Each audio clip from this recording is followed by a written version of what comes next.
News Workwell vous présente le JT Info avec Claire Younsi. Bonjour à tous et bienvenue dans votre JT d'News Workwell. À la une de l'actualité, les seniors sont de plus en plus nombreux à rester sur le marché du travail. C'est une étude récente de la DARES, Direction de l'animation de la recherche, des études et des statistiques, qui le dit. Elle révèle qu'en 2023, le taux d'emploi des 55-64 ans a atteint 56,2%, un chiffre en nette progression depuis 10 ans. Alors comment s'explique cette hausse ? Principalement par les réformes des retraites qui repoussent l'âge de départ et par la volonté des employeurs de maintenir les travailleurs expérimentés au sein des entreprises. Cette bonne nouvelle en cache une mauvaise, car contrairement aux jeunes, quand un senior perd son emploi, il a plus de difficultés à en retrouver.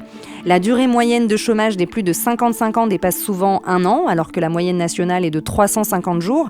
L'étude met aussi en lumière des disparités importantes selon les secteurs. Les seniors sont surreprésentés dans les secteurs de l'administration publique, de la santé et de l'éducation, tandis qu'ils sont sous-représentés dans des secteurs plus modernes comme la tech ou les services numériques. Des efforts supplémentaires sont encore nécessaires pour lutter contre les discriminations liées à l'âge à l'embauche, un problème que la DARES continue de souligner.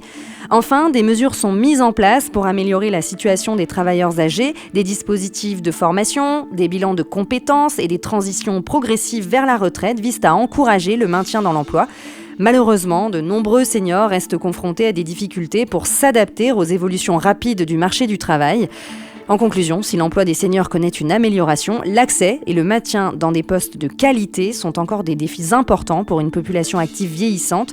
La question du travail des seniors va sans doute devenir un enjeu central dans les prochaines années. La semaine de 4 jours est-elle une solution appréciée des patrons de TPE ?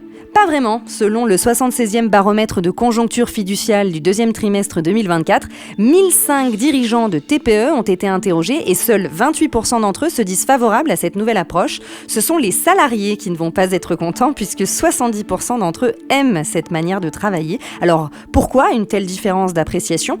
41% des patrons craignent des perturbations dans la coordination avec les clients si ces derniers n'adoptent pas le même rythme de travail. Cette crainte se fait d'autant plus ressentir dans les secteurs de l'hôtellerie. 54% des dirigeants redoutent de ne pas pouvoir couvrir les heures de service. Malgré cette réticence à la semaine de 4 jours, la flexibilité reste un mot clé dans les petites entreprises.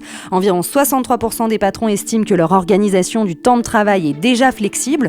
Parmi eux, 27% jugent même qu'elle est très flexible, avec une autonomie importante pour les employés dans la gestion de leur emploi du temps. Quant au télétravail, il reste encore sous-exploité dans les TPE, même si cette pratique a gagné en popularité dans les grandes entreprises et auprès des salariés, les dirigeants de TPE montrent peu d'enthousiasme. La nature des activités de nombreuses petites entreprises exige une présence physique régulière. Certains patrons redoutent une baisse de la productivité à distance. En résumé, les petites entreprises françaises s'adaptent à un environnement économique incertain, tout en restant encore prudentes dans l'adoption de nouvelles formes d'organisation du travail. Si vous voulez rester connecté aux infos d'News Workwell, rendez-vous sur notre site News Workwell, le média d'information des nouveaux modes et lieux de travail.